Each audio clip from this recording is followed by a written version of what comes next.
Hello and welcome to the Easy Allies podcast. I'll be your moderator, Brandon Jones. Joining me this week, panelists Michael Huber. Hello. Michael Damiani. How's it going? And my preview planning co-moderator, Daniel Bloodworth. Hello, hello. Yeah, we got a lot of good stuff up. A lot of good stuff on the way. Excited to talk about games. We're talking about E3. We've got E3 scheduling. Going to be talking about people talking about E3. It's time to talk about E3. But before we do that, we must first answer for all of the mistakes that we made in last week's podcast. Bloodworth, begin corrections music, please. Boop. Gambling and pachinko are not big moneymakers for Konami. Their fitness clubs make way more than both of those divisions combined every year. Their big moneymakers are mobile and Yu-Gi-Oh! I am quoting one of our commenters on YouTube, but a couple people weighed in on this where they were just like, no, it's all about fitness club. Where it's like, Huber, let's go to a Konami fitness club. I wonder if they're all in Japan or if there's any. The problem with trying to figure out how much these make is the Yu-Gi-Oh! TCG, their mobile and mainline game development are all under the same division. So it's like hard to kind of parse one of those specific things out. Sources are helpful though. Whenever you can provide a source. Yeah, someone was trying to correct us on like the Phantasy Star Online 2 release date, and I mentioned to PR and like, oh no, we haven't announced the release date yet. Not even that, Blood. Who is it tried to correct us on Crash 4 sales? And then like Activision just put out saying like, hey, our sales were higher than expected because Crash 4 did better than expected. I'm like, oh yeah, so about those Crash 4 sales, did pretty well actually, huh? Skyrim Grandma, who we talked about, is getting a mod, is, quote, scaling back her videos due to health. There were reports that some people were harassing her. I guess that was over-reported. I guess that did not happen as severely or did not happen at all. But I just wanted to say specifically that quote came from her. Sony already confirmed that the next version of PSVR will be connected to the PS5 via a cable. I wasn't certain. Yeah. This is just how I do things, so I'm going to continue doing it. But I will always take the correction. Slack off. It's a sloth that slacks. Slack off. Slack off. And corrections music, please. Nobody mispronounces Pokemon like me, Huber. Nobody. Same. Maybe me, Jones. You mispronounce them? I saw a clip about a certain Pokemon and a debate that ensued after it, and I was kind of like, it was a funny bit, but I was like, it made me think of your correction because I saw it. I was like, If you continue calling it Pokemon, then yeah, you got me beat. No, you got me beat. I say Arctic Uno, and everyone gets really annoyed at that because it's Arctic and Uno. That's the bit. But it's also serious because it's Arctic in the Spanish word for one. Let's start this podcast off on a positive note. Let's continue the positive note. I'm feeling good. I'm feeling positive about this podcast, but I want a silver lining, something we can be proud of, something we can... I got two of them, actually. Dancing Elk submitted a really good one that has been seconded by Matthew Borg on Patreon. The ban has been reversed. Disco Elysium Final Cut is now coming out in Australia. Nice. Australia's making a lot of fun changes, but specifically, yeah, those patrons were stoked, along with everybody else who's going to be picking that game up. I saw this headline and thought it was cool. Keon Prince, a 15-year-old who played soccer/football for the Queen's Park Rangers, but was tragically murdered 15 years ago, is going to be playable in FIFA 21. You're going to be able to play as this person who has been gone for 15 years. So it's excited, to learn that happened, and to learn about a player who I did not know. So good vibes. Kicking off the podcast. Huber, where do you sit with Timesplitters? Timesplitters. Played 1 and 2 growing up with Brad and our friend Steven quite a bit, but haven't played it in almost 20 years, it feels like 15 years. It's been a long time. Yeah. A high school game. Played it in high school. Damiani, Timesplitters. Did this ever come up in a Pop Fact or a Pop Fiction? Anybody ever submit questions about Timesplitters? Not that I recall. We played it on one of them on Stream Team before the pandemic hit, when we played in the studio together. And that was actually the first time I ever saw it in action, like in person. I just know that it had a fantastic team that had worked on some pretty big other FPSs before that. And people perfect would love Old Night, we can say. Yeah. And people would love to see that series maybe be revived at some point. Today, Deep Silver announces the formation of a new studio that will bring the much-loved Timesplitters brand back to life. Key original members of the Free Radical design team, including founder Steve Elvis and David Doak. Dr. Doak. GoldenEye. Will commence development on the next Timesplitters game in the coming months. For now, they are concentrating on building the studio, which will be situated in the Nottingham area. Open positions within the studio will be advertised in due course. Daniel Bloodworth on Twitter says, quote, "See you in 2025. Yeah, sounds all right. Marking your calendar. You excited, Blood, or are you just like... Because I have a story to tell about this studio, which I knew some of these details, I didn't know others. These guys have been through the ringer, and I feel bad because of how much I love GoldenEye and Perfect Dark and don't know a lot of this stuff. Didn't really check out the Timesplitters franchise, not because I heard any bad things about it. I just didn't play a lot of first-person shooters on PS2. It's mostly just kind of a third-person action game. I similarly kind of missed it. I had picked up a used copy sometime after a while, but never fully got through it. I do know the one thing I remembered at that point though was, the GoldenEye control style versus the Halo control style that sort of evolved into the standard FPS controller format. Combat very different. Evolved. And Timesplitters is kind of in betweenish. So it was kind of awkward to try to pick that game up and play it later on. Yeah, I played Halo and then didn't play a lot of other stuff and then played things a couple years later, and yeah, everything felt like Halo. So I was just like, oh, this is what everybody did. But yeah, it's 3 Timesplitters games. Damiani, did you ever even check these out? I remember I played, it must have been a countdown or something. There was some reason in game trailers that I actually put my hands on a PS2 controller, and maybe the first game, I can't remember. I don't even think I played it at all during the stream team either, which is fun. So I think I technically still have not played a single minute of Timesplitters before. The first one's still exclusive to PS2. Came out in October of 2001, I believe, and Timesplitters 2 came out a year later, but it was also on GameCube and Xbox. Future Perfect, aka Timesplitters 3, was also on GameCube, PlayStation 2, and Xbox, and that was March of 2005. Did they get any kind of remasters? Not that I remember.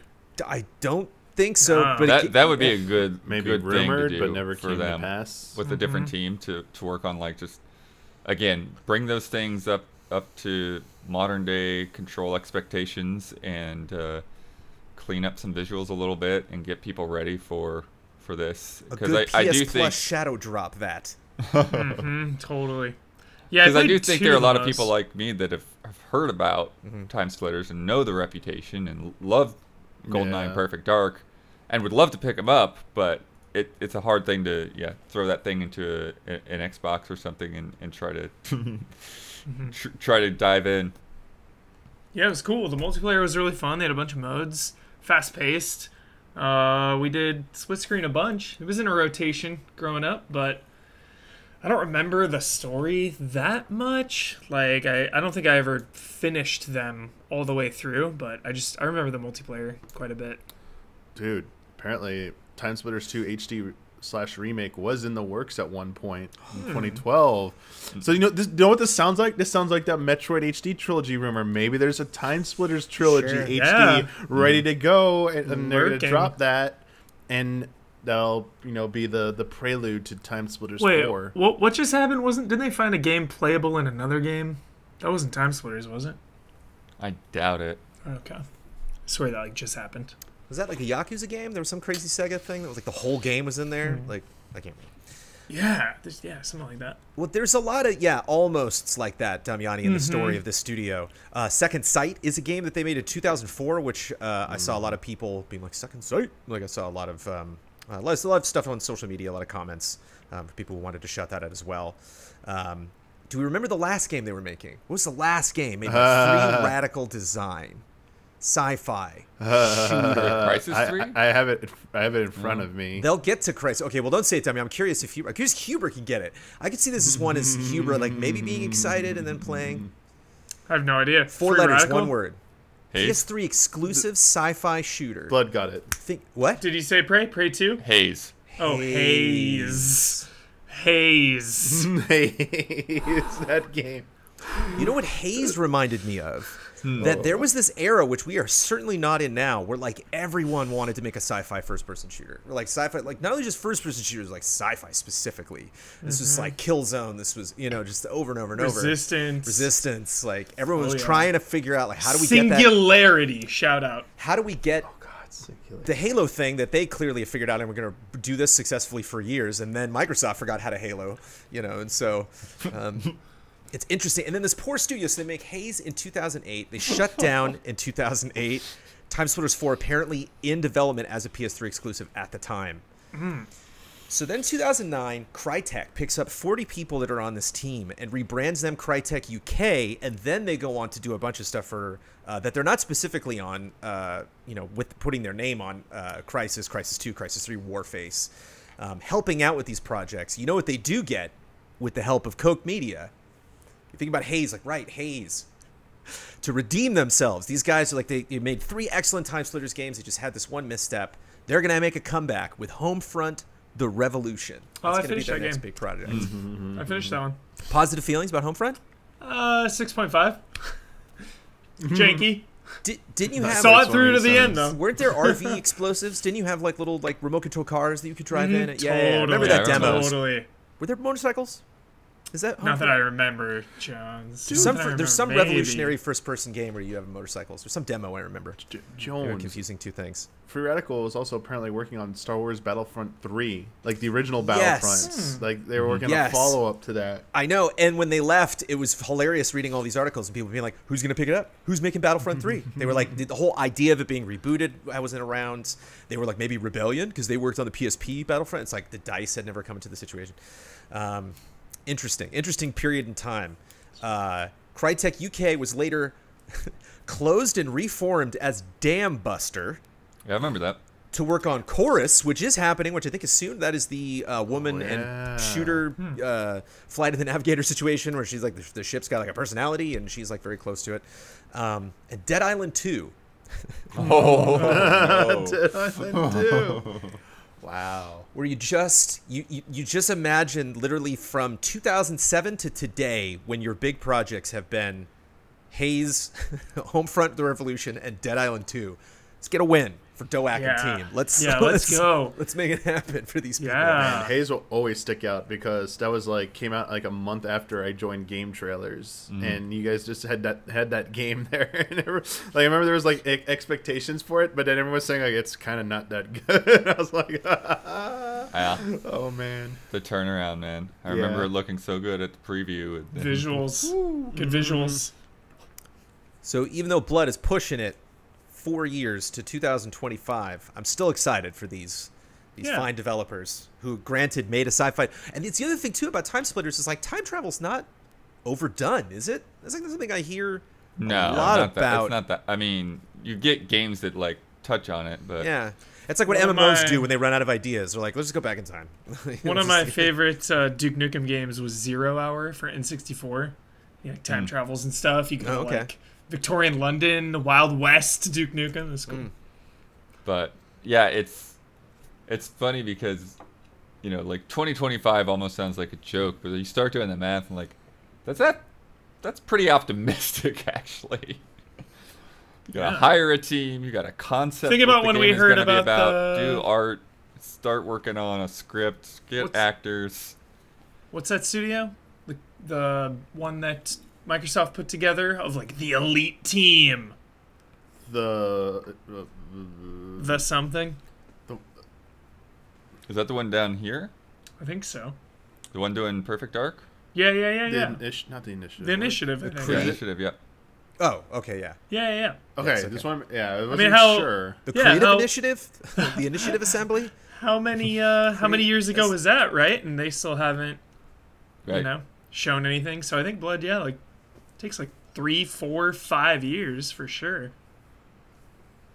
Fingers crossed. But I think that is a good time. See, this is the tricky time. It's kind of like Life is Strange. Where, like I just did a video special on Life is Strange, and they announced a remaster. Like when I was halfway through the chapter 1, like, oh come on. People are like, well, what do I do now? Do I go out and do I dust off my PS2, or do I wait for maybe this inevitable remaster? But Koch Media announced in 2018 it acquired the rights to Timesplitters. Yeah. So it's like, it's like, it's just neat. They believe in the franchise. They believe in the original people that made it. Especially that, you know, regardless of all the stuff. Seems like these guys could have done no wrong. They did at least good enough with the original trilogy. Will it be Timesplitters 4? That's bad news nowadays, right? It shouldn't be Timesplitters 4. It should be Timesplitters. Should just be Timesplitters. Altered Tomorrow. Well, they already jumped away from the numbers. So. Yeah. Cool. Geoff Keighley is taking on the insurmountable task of trying to organize E3 this year, the remnants of E3, or what hasn't been E3 for 2 years now.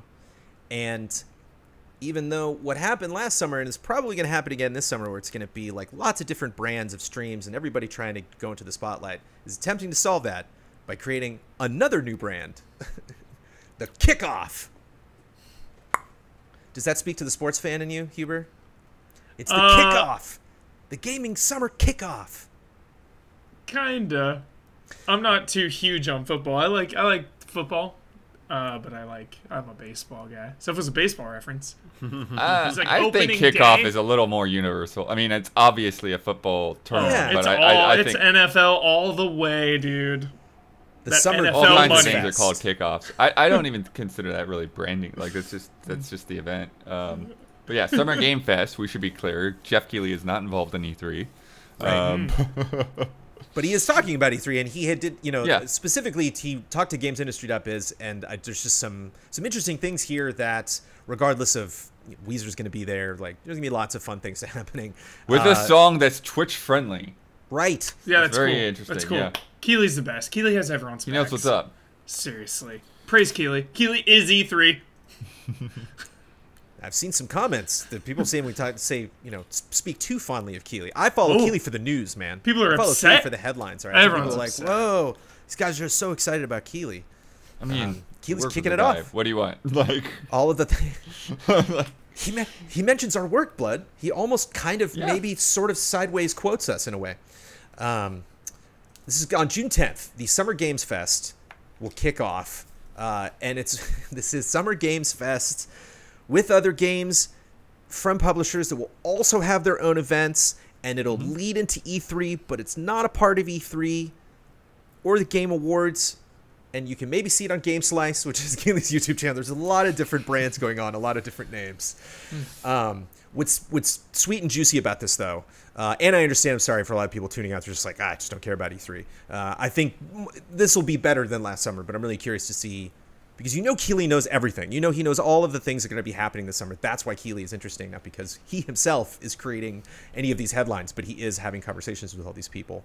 And he fired some shots in his quotes with GamesIndustry.biz. Subtle shots, I will grant you, but these were fun to read. As far as the kickoff, the idea is that we'll have a big kickoff show this year. Everything last year was so spread apart by the nature of the pandemic, and the feedback from everyone is they want these shows all together. I don't know about feedback. I don't know if that's something that he's...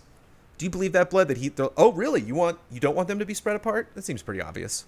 I think Blood that's said absolutely feedback. I mean, we've said that. I remember Blood saying that. But do you think he needed to hear that feedback from us to know that's a better way to do this? Is basically what I mean.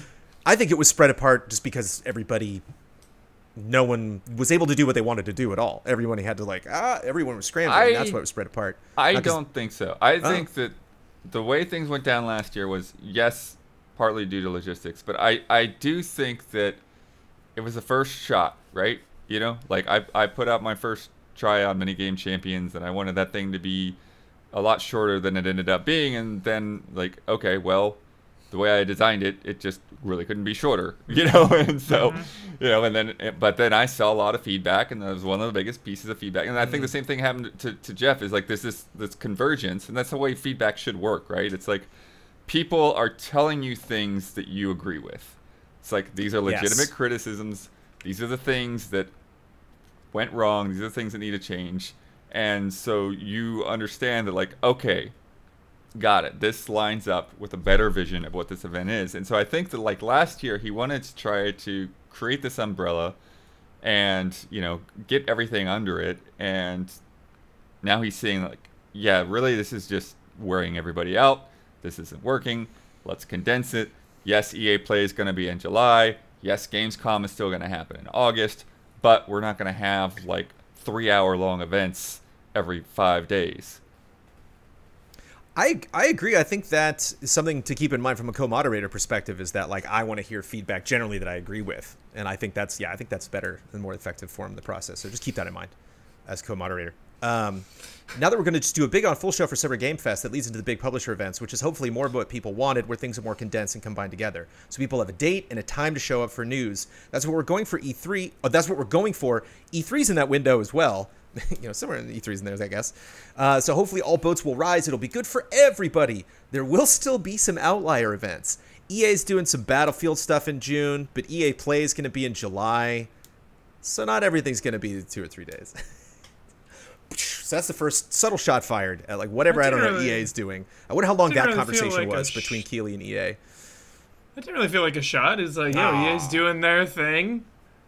Not working with Keighley, though. That is what it is. I mean, EA has been doing that EA Live thing for what feels like a long time. Mm-hmm. So EA Play specifically, which Brad and I know all too well.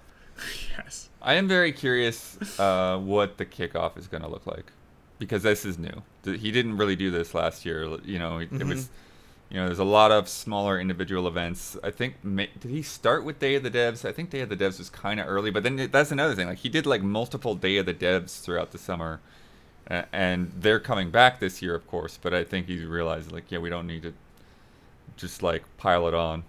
He does ONL, Opening Night Live, I believe, for Gamescom. So I wonder if he could kind of probably take that form. But specifically, to answer that exact question, we're doing a kickoff show, and most but not all of the publishers will have content in that show. Some of them are doing their individual showcases. Things like Ubisoft Forward is a great example.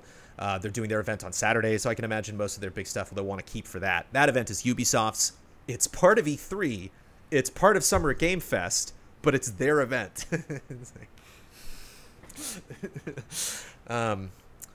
You'll see a few others like that. I guess E3 is like the one thing that I don't understand is without a house. It's like, what? It's weird that E3's coming in. They're like, oh yeah, we're E3ing, and it's like, what the heck does that mean if there's no convention to go to? Is it just when you're streaming? That's when E3 is happening, and then when you stop streaming, it's over. They are. I mean, they are supporting it through their channels, right? You'll be able to check stuff out there, and marketing, and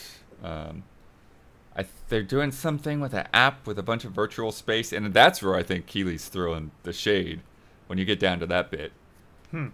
Because he's like, people don't want to go try to like keep up with like days long, you know, virtual panels and all of this stuff. It's like, just get in and get out. Like, get the announcements out there. We'll see how Comic-Con at home goes, but the general sense is that these shows are too long and there's just too much content.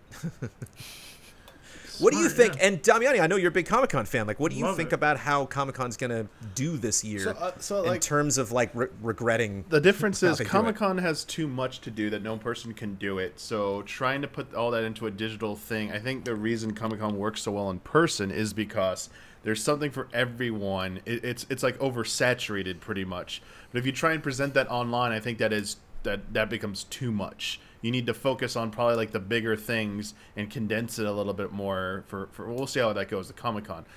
E3 is a little bit different, I think, because I'm hoping it's going to be game demonstrations. Basically, it's like walkthroughs, essentially, of the games we get announced at E3, or games that are coming out later this year that we know about. We'll just get like another look at them.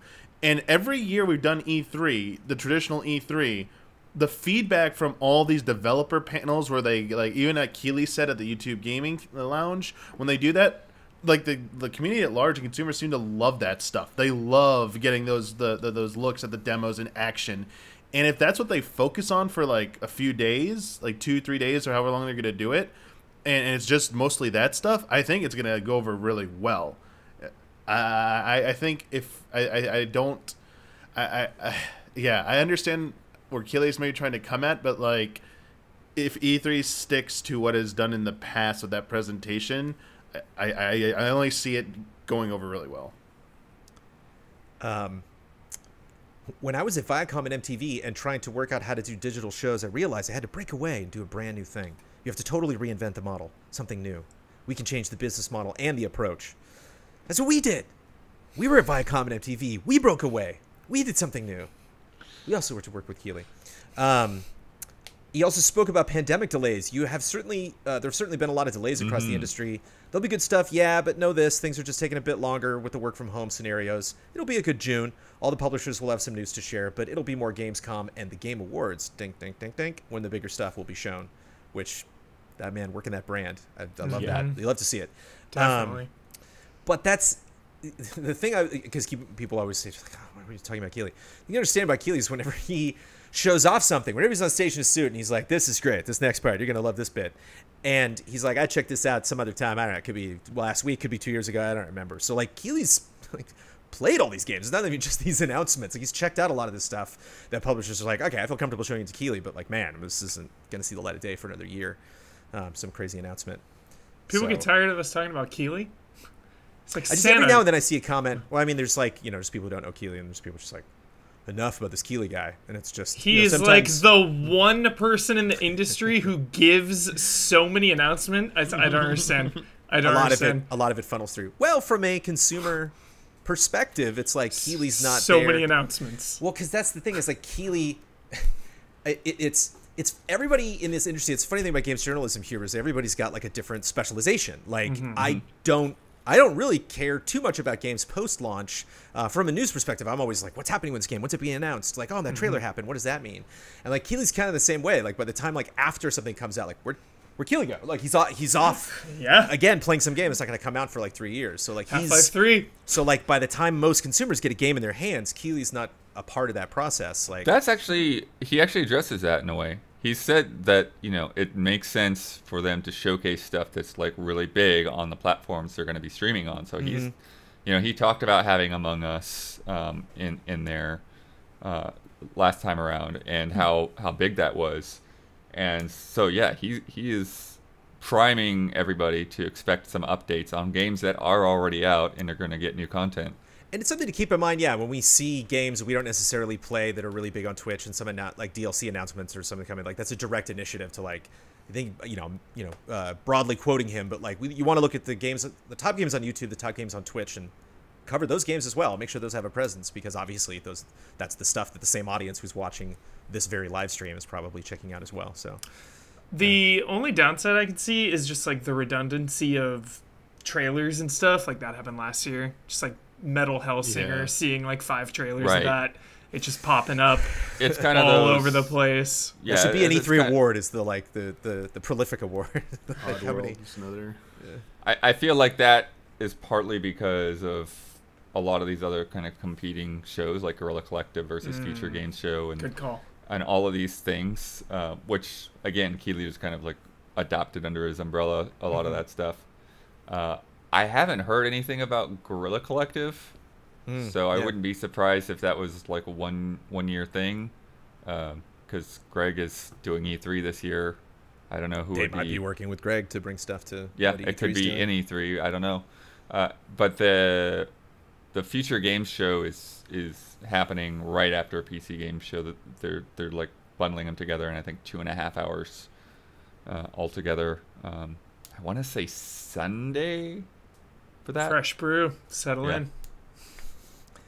Good news for indie. Summer Games Fest teamed up with Day of the Devs to showcase some upcoming indie projects. The IGDA, aka the International Game Developers Association, teamed up with the ESA to boost indie developers during the show with, quote, special packages and opportunities. Whatever the heck that means. But so both E3 and Summer Game Fest making an initiative to get some indies in there, which seems good. The positivity that I have around E3, and again, E3 is going to be fun. We're not going to talk about it, like, specifically the show and what the hosts are going to be doing every week leading up to the show. It's really just now that a lot of this stuff is being finalized that I want to get into it. Then we can move on to other things. But it is interesting to think about kind of what structure it's going to take. And it makes me positive thinking of everybody at last year looking back at what came of E3 or became of the summer and being like, all right, that was confusing and we didn't know necessarily what to do, but now that we're getting another shot at it, who knows what E3 is going to look like next year, but now that we're getting another shot at a digital E3 or Game Fest, we've learned so much, so it's going to be interesting to see what lessons they've applied.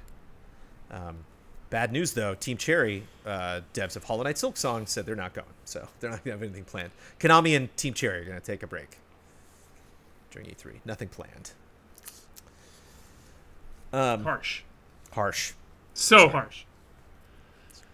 Better late than never, though. WB Games is breaking up. They are breaking up WB Games because of AT&T has agreed to spin off its media operations in a deal with Discovery Inc. I will admit, I did not dive too deep on this because we don't know specifically how they're breaking up WB. Yeah, we don't. And so we don't know a lot of the specific details, but it seemed like a pretty crazy thing because, this is a $130 billion deal. And again, it's also hard to figure out specifically, like, HGTV and CNN and HBO, Food Network, like a lot of other things are involved in this. Are we nervous about anything? Is there any... it's like a divorce. Know like, do we want anybody to end up with anybody? I just want to know what the hell is happening with Shadow of War. Where is the third game? It's been 4 years. Nothing. Not even a peep. Didn't they say some of those guys just went to work for EA with the new studio? Don't know. I haven't heard anything. Yeah, I mean, I think that was just something this week. Yeah. Because, we got the first one in 2014, second one in 2017, 3 years later. Now it's been 4 years, and we haven't heard anything. I wonder, because remember, Jones, with the whole here fake it is. Batman, Games Radar the fake Batman yeah. announcement. EA forms new studio headed by Middle-earth Shadow of War dev. Dev. So obviously the rest of the team is probably there. Yeah. But ex-Monolith VP Kevin Stevens. Yeah, Jones, it's like, are they, just because of this $130 billion deal going down, were they kind of just in a holding pattern, you think, with development, a lot of these studios? Well, there were also acquisition talks about WB, a ways back. It seems like it seems like WB's kind of taken a pause, and I wonder if it's tough to say because when you have so many pieces, it's tough to know what pieces have more value than others in terms of like wanting to make this merge. It's not just a complete acquisition there, kind of picking through all of these things and deciding what they want and what they specifically want to invest in. It's just when I think about WB specifically, I'm like, what? Yeah, outside of the DC license, like what things specific? I think of Middle Earth and I think of Batman. I think of those two properties. Batman. They have Mortal Kombat. Batman. They have the Lego Mortal Kombat as well. Oh my God, Mortal Kombat, Injustice. Yeah. So I don't think we're getting 2 Batman games. Mortal Kombat seems to be doing perfectly fine, so I'm not concerned there. But I would just like to hear about what's up with Middle Earth. It's been a while. Yeah, I think it's an odd situation because as someone who pointed out, it's like if AT&T is trying to get out of all of this media game and focus on being a telecom company, which is the whole point of forming this new studio with Discovery, what would they keep, or are they keeping, or they have a different buyer? Like what exactly is going to happen there? It's kind of odd. But I would assume that anything that is like very specifically Warner Brothers is going. Sure. It might be stuff like Mortal Kombat. Maybe somebody else is going to swoop in and get Mortal Kombat, But yeah, I don't know. Yeah, because as Huber said, like that's certainly one franchise like anything Batman related, we're gonna have to wait for a long time, they said 2022 for Gotham Knights, right? Which is when we were going to expect Suicide Squad. That's right. But yeah, MK is in excellent shape right now. So totally. I would stay the course there.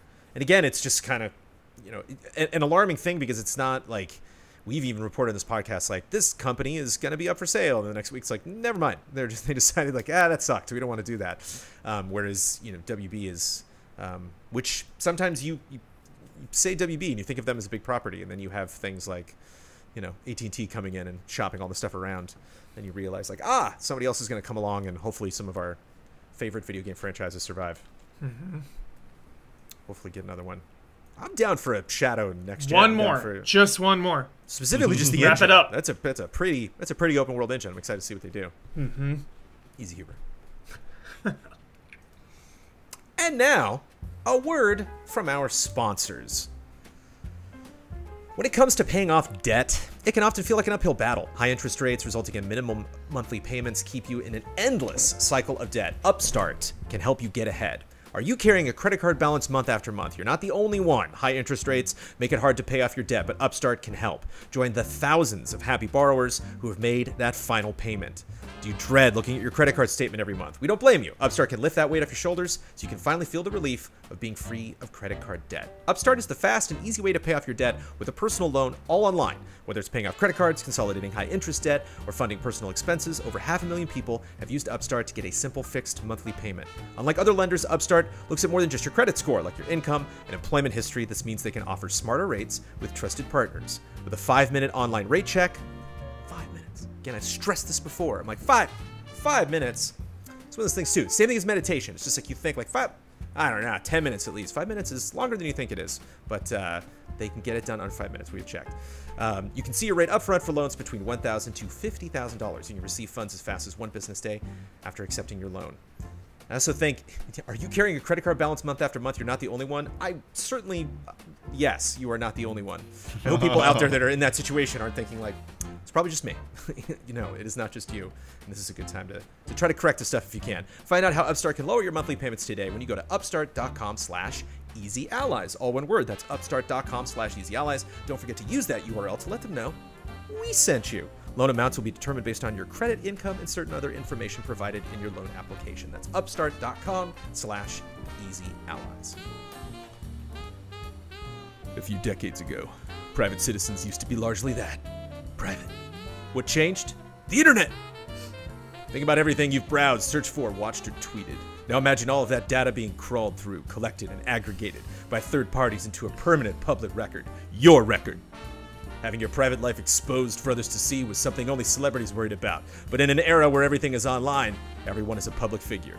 To keep my data private when I go online, I turn to ExpressVPN. I imagine like the RoboCop theme. Bum, bum, bum, bum, bum. Play that. Here comes ExpressVPN on a motorcycle. Did you know that there are hundreds of data brokers out there whose sole business is to buy and sell your data? The worst part is they don't have to tell you who they're selling it to or get your consent. One of these data points is your IP address. Data harvesters use your IP to uniquely identify you and your location, but with ExpressVPN, that connection gets rerouted through an encrypted server, and the IP address is masked. Every time you turn on ExpressVPN, you're given a random IP address shared by other ExpressVPN customers. That makes it more difficult for third parties to identify you and harvest that data. And the best part is how easy ExpressVPN is to use. Sing it, Huber.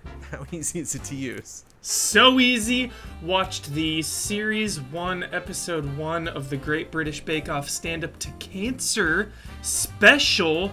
Only available in the UK. We can't watch it here. That's awesome. But with ExpressVPN, you can watch it and raise cancer awareness anywhere. That's such a wonderful message. Did you find that, or was that the missus? Were you the one hunting that for that specifically? Oh, she knew. She knew. That's awesome. Yeah. That's awesome. And the best part is, no matter what device you're on, phone, laptop, or smart TV, all you have to do is tap one button to get protected. So, if like me, like us, like Huber, you believe that your data is your business, secure yourself with the _1 rated VPN on the market. Visit expressvpn.com/allies and get 3 extra months for free. That's EXPRESS expressvpn.com/allies. expressvpn.com/allies to learn more. You want more good vibes, Huber? Canva Pro is the easy-to-use design platform that has everything you need to design like a pro. Whether you're a professional designer or just getting started, Canva Pro can help boost you and your team's productivity and creativity. It's a quick, easy, and affordable way to design whatever you need. The logo of Mindful Games created in Canva Pro. I don't know how this keeps happening. When we get sponsors that like we're already using or my wife is already familiar with. No matter what you're creating and sharing, Canva Pro has everything you need in one place, including a collection of over 75 million premium photos, videos, audio, and graphics. Plus, Canva Pro comes with time-saving tools that simplify and speed up the creative process. You get all this and more in just one Canva Pro subscription.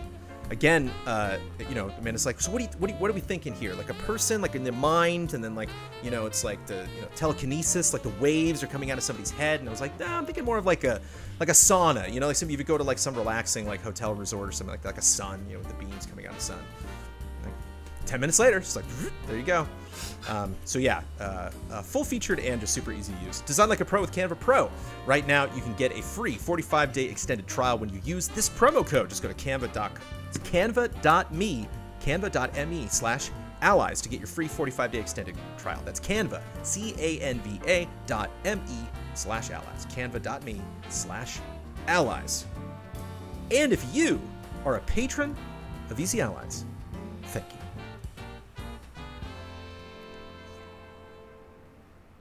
Last week we did some financial reports. I divided them up by Japanese publishers. I don't have anything even remotely interesting like that to talk about. This just Take-Two and Square Enix, a little bit more Capcom. How's that sound? Cool. We're just going to talk about finances. Because we talk about MPDs where we have all the games mixed together. There's been tons of reports, obviously, about, like, everybody's making a lot of money this year. You know, even just like Steam and, you know, Epic Game Store and, you know, all these different marketplaces. A lot of people are making money. But when you get into the financials from each of these individual companies, then you get to see how their games stack up against each other. You get to see how much they were expecting, potentially what their goals are for the next year. Take-Two making some things that matter to me. Take-Two made $3.37 billion in revenue last year, up 48%. Wow. And that's a big company that likes to make a lot of money. 48% that revenue up. 64% of total net bookings for Take-Two was in gaming, larger than ever. So Take-Two is loving the gaming stuff that they're working on. Do any of you know what the biggest money maker at Take-Two is? Grand Theft Auto 5 Online. Yes. According to my list here, it does happen to be Grand Theft Auto Online. That's correct. Jumps. GTA 3 anniversary coming up. Rockstar has teased surprises. Hear me out. Probably just going to be some, like, do a mission in whatever online GTA 3 related. Yeah, something. But what if it was Mafia style? What about a GTA 3 remake, Jones? Smaller scale. You know? Liberty Cities in GTA 3 isn't that massive. Do you think that could ever be a possibility? Like street for street? Just because it's that's a small city, you know, and so it does kind of fit the old graphic style. Like, it'd be strange to just up-res this, like, this metropolis that's like 9 blocks. It's just not, it's not that big. And it's so easy to get. You can get them PS4 and PS5 right now, right? It's just boom, it's in the store. You just go get it. I mean, I don't. Because remakes are hot now. You and birthdays and anniversaries and all these things. Hey, they said surprises. I assume it's just going to be online, but I wanted to run it by you. It's funny. Whenever you talk about your favorite franchise and you're like, hey, it's the year anniversary this year, I'm like, oh, Huber's getting his heart broken. Poor guy. And then you're like, hey, GTA. I'm like, don't you. Do you think they would just build a map that you could access from GTA Online?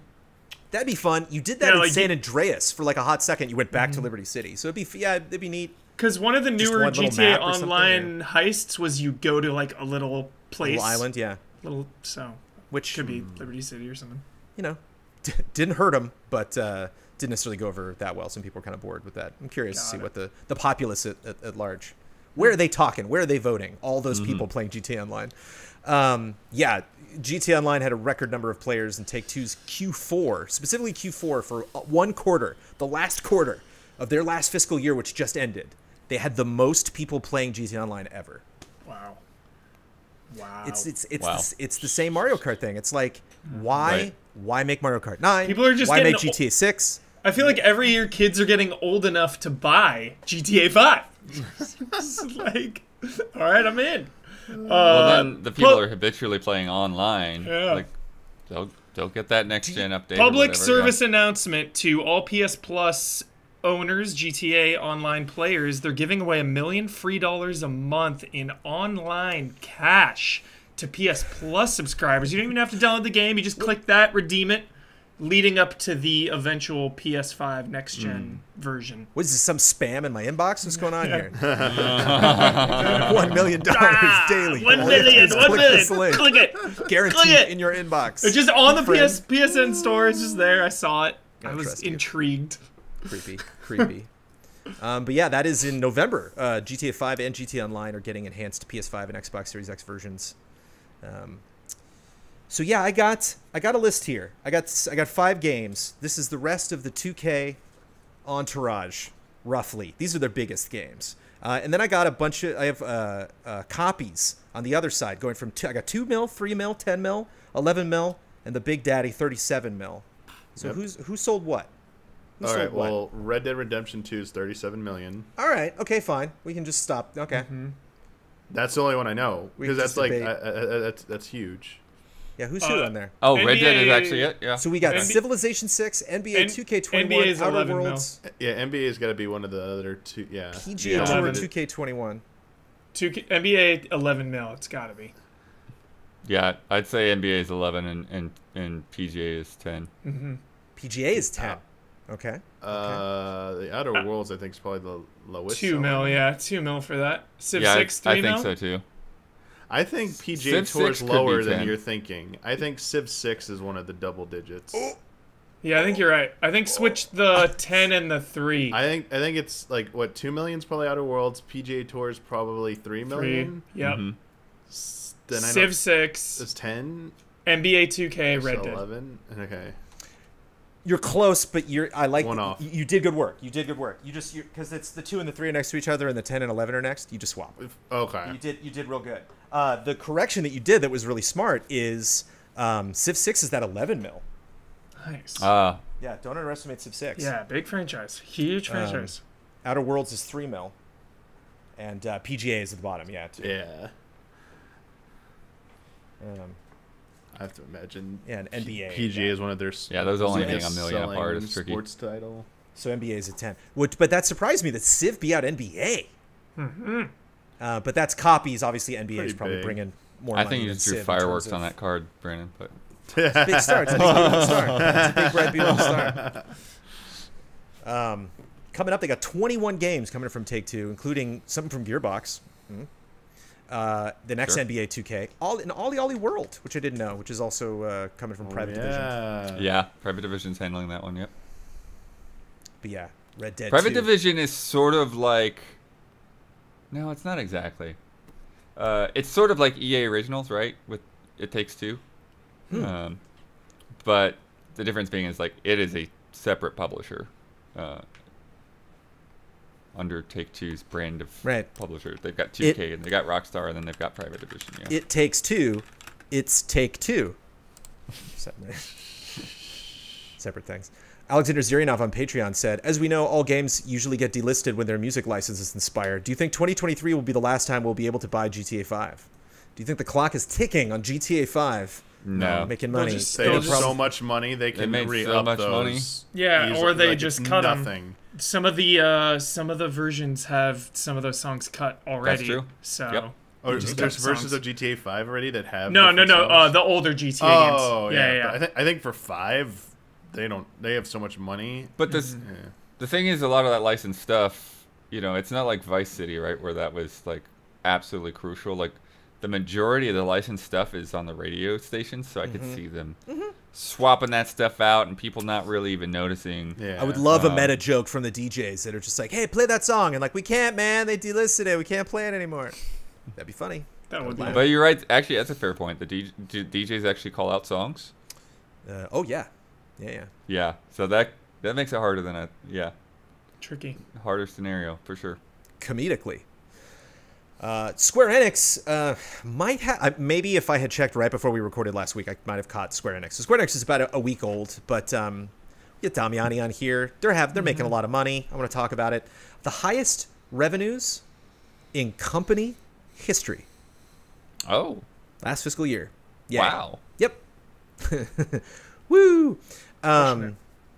Why does that make you happy, Damiani? You're like, yes. Is there anything in particular that you're like, that means this is doing well, or that means we'll get more of this? I mean, I'm glad that they've benefited. Like I feel like a lot of people have in the past year. For a lot of people moving towards playing more video games. Final Fantasy VII Remake. Even Avengers, despite poor reviews, I think still contributed. Yeah, Contributed to said this. the magic word. Yeah, and I know you're very excited about Avengers.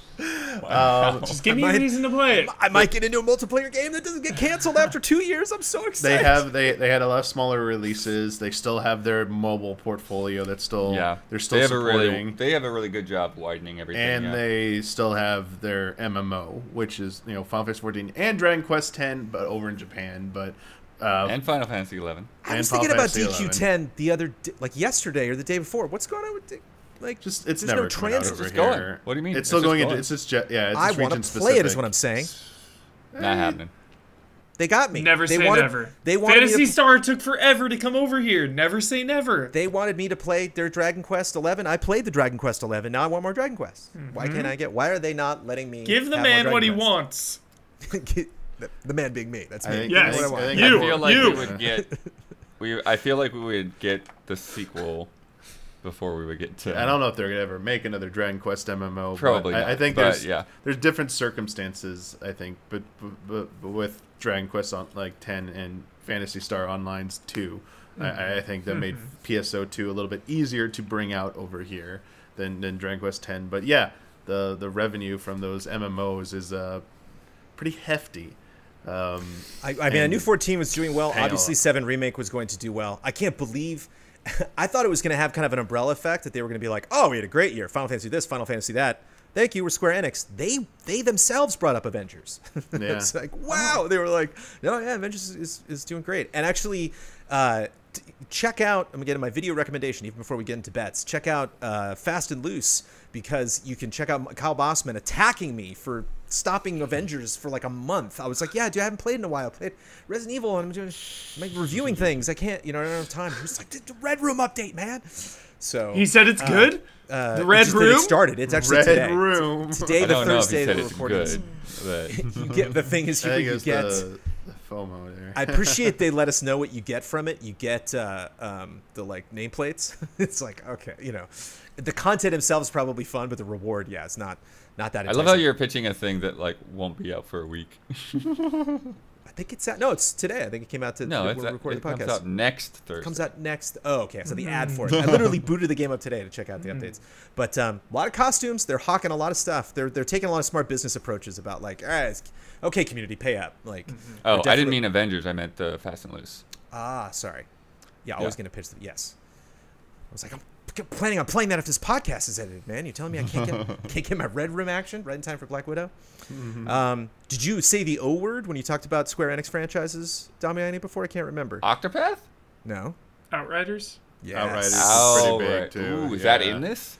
That not only is it big, they think it's like it's their next big franchise. Next major franchise, quote Wow. Yeah. Are people still playing? I saw the Steam numbers like 6,000 people the other day. Like it was 3 million at launch. Who's still playing? But it's not a service game. 3.5 million yeah, players. true. It's not going to have people playing it. True. 3 million constantly. numbers is all you need. Good call. Good call, bud. Yeah. Great call. Definitely exceeded expectations. 3 mil. Yeah, 3 mil is 3 mil. Period. Yeah. Shit. It's gonna be interesting to see how many people hang on to that. We can talk about. I was gonna get into another headline, but I don't know. Damian, should we talk about FanFest now?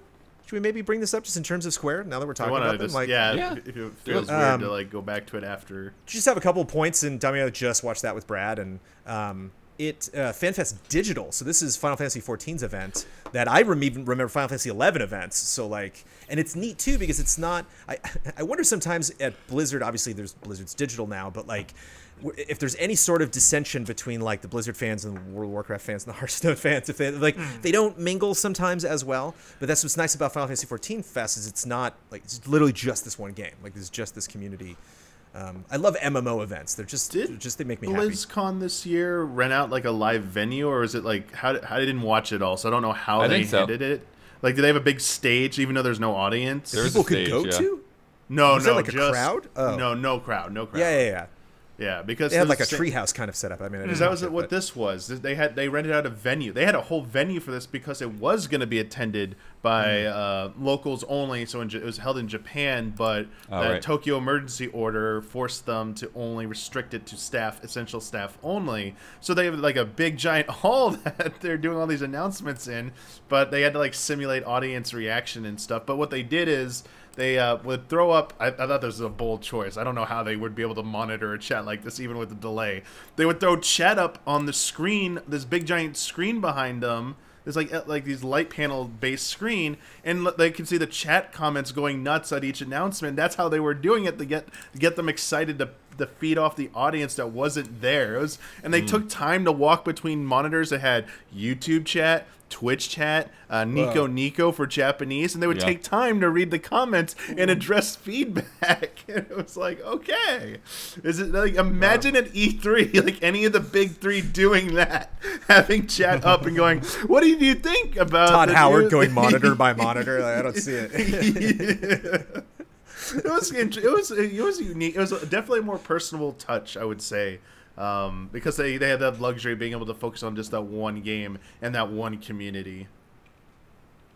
Anything you feel you might have missed, or anything that felt kind of clunky just in terms of missing that in-person thing? Did they like cosplay events are a big deal? Do they still do stuff like that? For everything they did, I think they did a pretty good job for what I watched. I didn't watch everything, but they did do like a cosplay contest where they did special categories, and they asked people, I think on social media to tag them with their photos of their cosplay, and they wanted them to hold up an image with like the like some kind of text to like show it was recent, they kind of had that, like, it's this immediateness of it that was, I didn't do this months ago, you made this for this event, so we're rewarding and celebrating the people who made these costumes for this event by having that photo with their messages. They had concerts. They had a piano concert, and then they had like their band called the Primals perform, which is really good because it's the first time everyone could watch them together, because they're either behind a paywall, so you can't listen or react to it.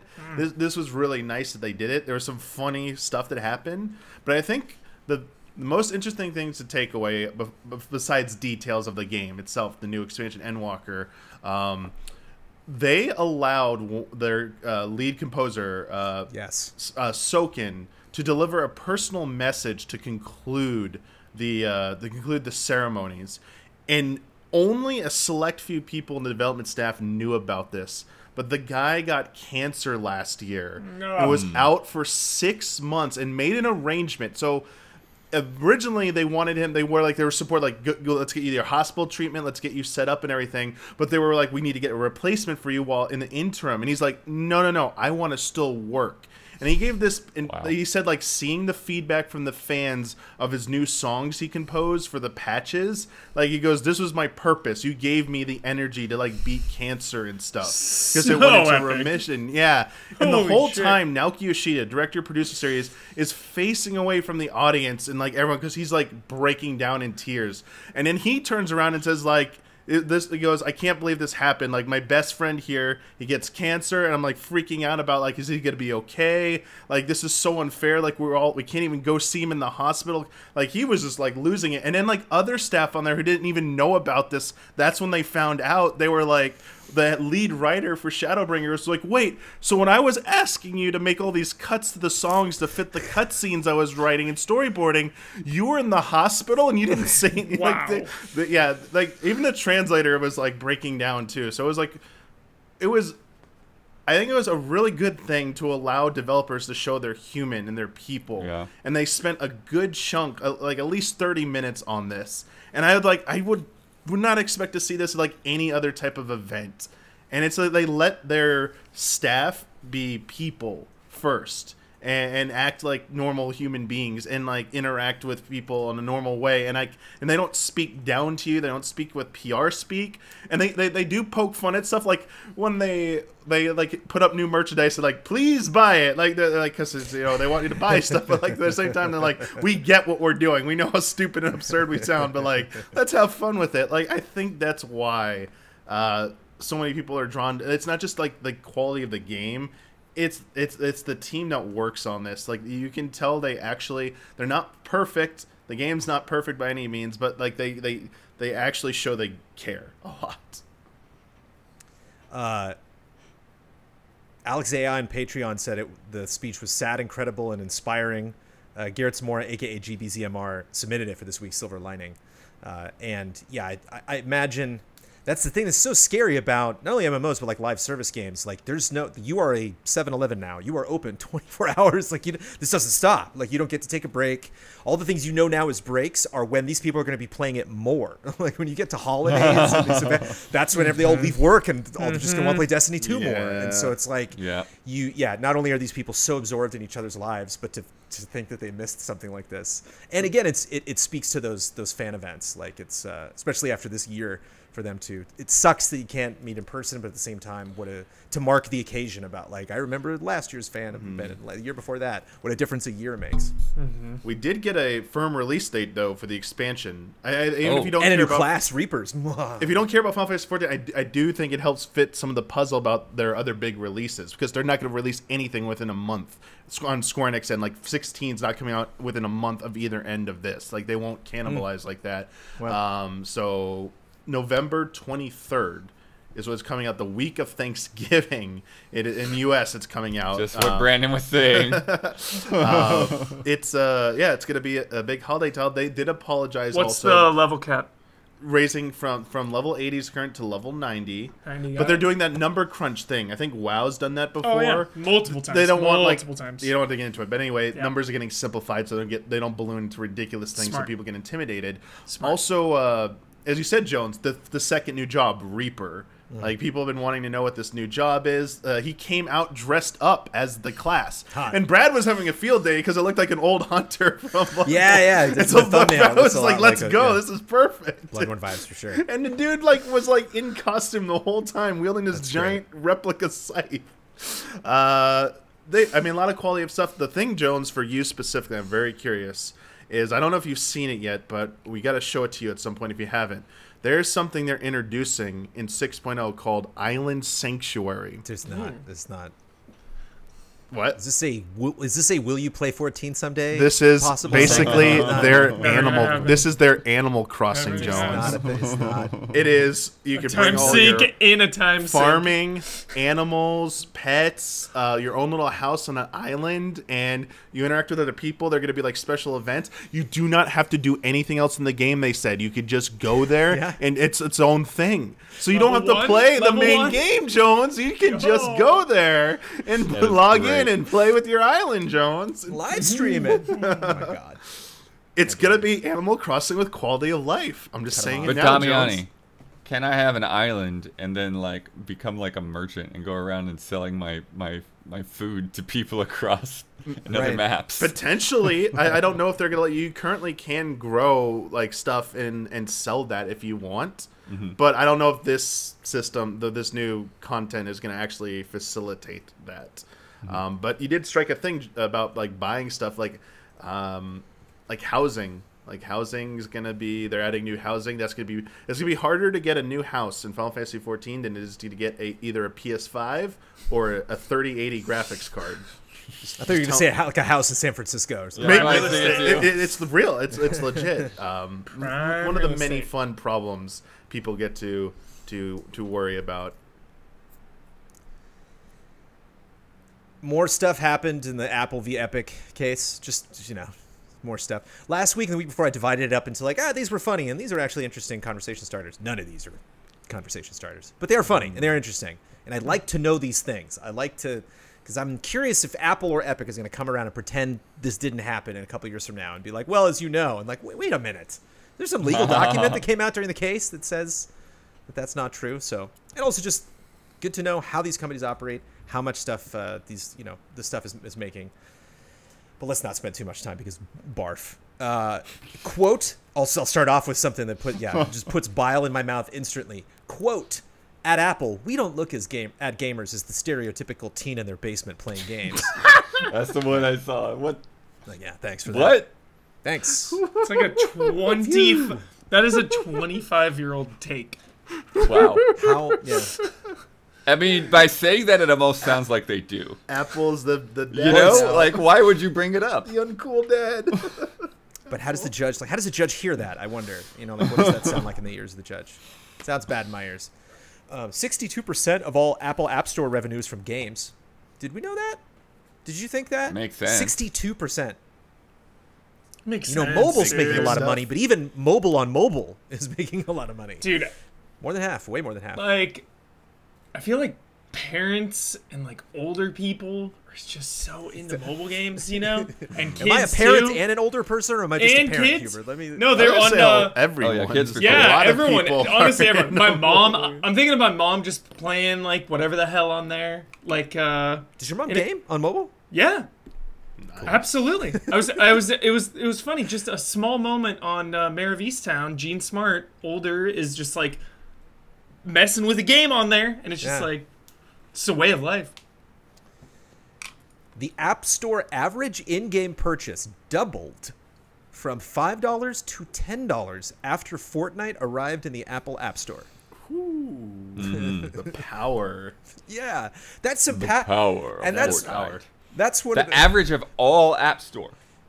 right. That's the thing. Yeah, It's no, not. it Yeah. brought Games, the average like- up by 20. in-game purchase. Sorry, in games. Yeah, Yeah. But that's just inside of the game. The average price Right. for paid apps did almost the same from around $9 to approximately $16 is the average for like how much people will pay for paid games. You should be That's Square Enix's begging fault. Fortnite to stay. So it's just That's this Square Enix's fault. one flex after the other. You know, one lawyer being like, "Oh, those are impressive numbers." You know, like just again and again. But good to know. Like that's does not change at all who, you know, if I think one person should win this case over another. But like that's a flex. That's an undeniable effect, because that's both, you know, Epic, I'm sure, desperately wants to prove like we don't need, you know, or Apple, we don't need Epic, you know, like blah blah blah. Fortnite, you know, if you want to double your profits, you do. $10, 10% of Fortnite players played on iOS between March 2018 and July 2020. So in those 2 years span, about 10% of people at any given time playing Fortnite were playing on iOS. That's just what that is, in case you're curious. What percent? What percent? Sorry. 10%. 10%. Of all the Fortnite players. The only time I would ever use in my prime of Fortnite, the only time I would ever use mobile was to do challenges. Just you're away, you know, just log in, challenge done. Interesting. How exciting if I was a competitive iOS player and bumped into you just phoning Yep. it in, trying to get Yep. challenges. I don't even. Yeah, Thrilling, whatever. Huber. Yeah. Thanks for spicing up the player base. Epic claimed, and this is like kind of part of their whole thrust of the case, is that iOS is an essential facility. They're like, we need to get on this thing. The app store, in terms of our business, this is an essential facility. And Apple's like, that's bullshit. So and they actually asked the judge, like, literally based on that not being true, throw the whole thing out right now. The judge is like, no, stop. But I love that. I love cases. I wish you could do that in sports, like in baseball. If the coach is coming out, like, can we just say we won right now? You know, it's like, lawyers try it. They're like, Yeah. it's another Do you thing give I love- up? Something I love about law is like the you know, overruled, sustained, like all those things. Like, I imagine half the time lawyers throw those out, they know they're not going to land. But it's like, you never know. You know, it's like all the, you know, Throw it out. you only make how many, you know, of the shots that you try. You got to try making those shots. App fellow and former senior vice president of worldwide marketing, Phil Schiller, claimed he did not know if the App Store had been profitable since 2009. So like, has it been profitable in the last like 11, 12, Wait, who 12 is this years? person? The former senior vice president of worldwide marketing. Former. Okay. Yeah, he was like, Former. no, I don't know, making money. It's Yeah. My God. not really something they're focused on. It's such a big company. It's like, money comes in, goes out. you Yeah, know. whatever. We make things, we break things. Schiller also said that just 17%, less than a fifth, of the apps in the App Store come under the same freemium model that Fortnite has. So less than a fifth of the apps are going to be affected by this at all, if this happens. So that's another thing, too, that Apple and App are kind of tossing back and forth. It's like, it's important, it's not important. It's important, it's not important. 75% of the games in the App Store are completely free, which is a number I thought was bigger than what I was expecting. Hubert, last week we talked about penetration. Meaning, you know, like saturation, if you will, Like on bullet consoles. penetration. So they were talking about Market. no, that's not really the graphics thing. They specifically said Fortnite has had enough like console penetration. Like, we can't penetrate those consoles more. So mobile's a big thing for us. Like, mobile, we're gonna have a lot more growth. The word of the week: friction. Friction. Okay. Friction. Jones, I'm already obsessed. Blood, I'm not making this up. I can't. I love these things. It's so funny because it's like I'll read some of these updates and like they're like a legitimate, interesting legal squabble, and I'm like, pass. I want the friction. Here we go. Friction.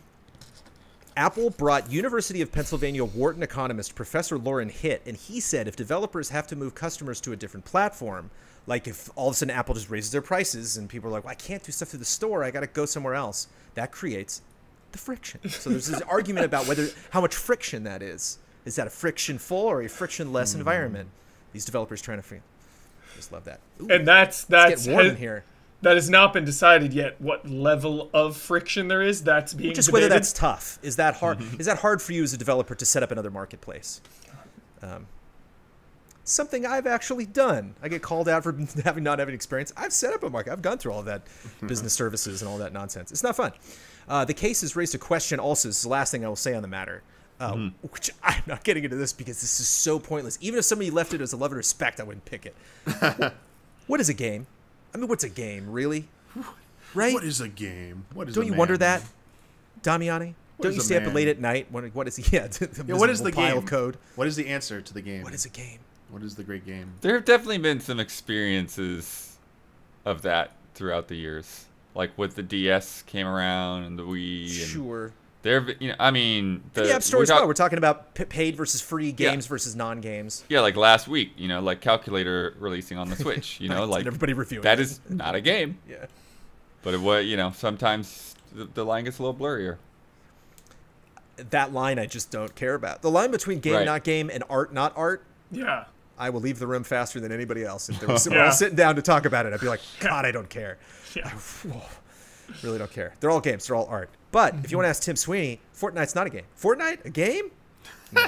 Oh, no. Oh, good. Fortnite's not a game, guys. No. Oh boy. not a Don't. game. Just don't. It's not a game. It's a metaverse. Don't. Get off your high horse, dude. Come on. It's a quote. We need the Metaverse Awards now. It's a God. quote. It's a quote. A phenomenon that transcends gaming. Apple marketing director Tristan Kosminka said Roblox isn't a game. Roblox a game? No. It's shit like that makes me just not want to play your game, dude. Roblox is content. Because as we all know, games, quote, have a beginning and end with challenges in place. So it's like, that's a game. Like, get out of here. Beginning and end. Yeah, Tetris no, is a beginning and end. Like, get out of here. So smug, dude. Final Fantasy 14 has a beginning and end. Please. 14 never ends. But just, yeah, it's a little bit, goulash that we try every week. It's a little 7-layer dip of some interesting factoids we didn't know, some fun numbers that we can just kind of put into the books and call up later, and some really, really gross executive lawyer speak. And that's Apple v. Epic. Also this week, Resident Evil Village's first week of sales in Japan were the series' worst in 19 years. So gnarly. Damn. But that's physical only, right? Yeah. I don't know. Was Oh, it? it probably so- it is. yes. I think Okay. it is. Digital all day, everywhere. Yeah, we talked Digital about Those are the this. Famitsu charts, right? Huber and Yeah. I think talked about this. Yeah. Okay. Because I think Huber freaked out when he saw Yeah, that. yeah, And it yeah. was like, No, digital. doesn't include digital, and also, as I said, Tokyo and parts of Japan were under emergency orders to stay Yep. home. Yep. So a lot of in-person sales probably couldn't happen during that. Sure. And honestly, if you look at the numbers of the series, like low end, there's like RE4 GameCube that they mentioned, it was the lowest since that. It's like in the 100,000s, and like the high end is like 200,000. So it's like I know that's a lot for them, but like 100,000 copies is what separates the low end from the high end on that. So And like there's- millions of copies difference. Right. Yeah. So And you- in context, it doesn't seem like it did that bad actually. Right. It's gonna be like, oh, Mario Kart 9 is the lowest in the series. It only Yeah. sold 5 million. Sure. Yeah. And Huber, what was interesting last week is we talked about Capcom's financials for the end of their fiscal year. They didn't crack a bill. And we were talking about some other companies, a 2 bill, 3 bill, 5 bill. So it's interesting, they just RE2, RE3, Monster Hunter World, Monster Hunter Rise, all super successful, but they're just enough. It's literally like we have these 2 temple franchises. We'll have a bunch of other stuff on the side, but it's really these things we're focusing on. Yeah, Ghost Goblins is back, but like these are our main bread and butter. So whatever they're doing, it's right. Katy Perry released a new music video starring Pikachu called Electric. Did you watch this, Damiani? Have you seen this? I did watch it 2 days ago. I was deciding whether or not we should talk about it on Friend Code, and I was like, nah, not really necessary. So you watched it out of journalistic importance. That was your job. Just doing research for topics. Yeah. You were on payroll while that video was rolling. Sure. Yes. Good. You're gonna be charging us for those hours. Yeah, I'm charging you for those hours watching Katy Perry Pikachu stalk their past selves of Pichu and her is younger. Is it supposed to be her younger self, or is it like another person they're just trying to help out? I didn't understand. Do you think any of us watched this, Damiani? Oh, yeah, never mind. Then I won't forget it. No idea. Never mind then. Okay. I've seen the autoplay and the thumbnail on YouTube. That's as far as I got. Okay. Never mind. Sega's considering Crazy Taxi and Jet Set Radio reboots. Isn't there also a Kickstarter from like previous Jet Set devs that are making a thing? There's been a few different previous Jet Set dev Yeah. things or games that are kind of similar homages to and it. stuff, and There's that Crazy Skating action game that's coming out. Sega's also working on a super game. That's like Super Cop. Yeah. Super game. Super game. But when's it coming out? Yeah, we'll see. The Dark Pictures Anthology got a trailer for House of Ashes, the next chapter, which is very important to us at Yalins because we will definitely be group stream or full streaming that. Give me some Eternal Darkness vibes there. Playtonic announced they're publishing a little golf journey from Okidokiko. Yay, more golf games. Okidokiko? Okidokiko. Yes, Okidokiko. Yeah, Ko is the company in the end there. It's all lowercase though, so I don't know. Yep. Man, it's hard when what it's was all the other one lowercase. though that I finally committed? That was I was like Dotamu. It was like .emu, dude. Oh, .emu. I actually might be wrong on that. Streets of Rage 4. Last of Us Part 2 got a 60 FPS patch for PlayStation 5. Watch Dogs Legion's going to get one of those as well on Xbox too. Coming. Very nice. Because it was a question. It was like, are we going to do a remaster? You're going to have to pay for that? Just a nice free patch. Free of charge. Lies of P announced. Lies of P from round 8. Yeah, Pinocchio Souls, dude. Pinocchio Souls. Let's go.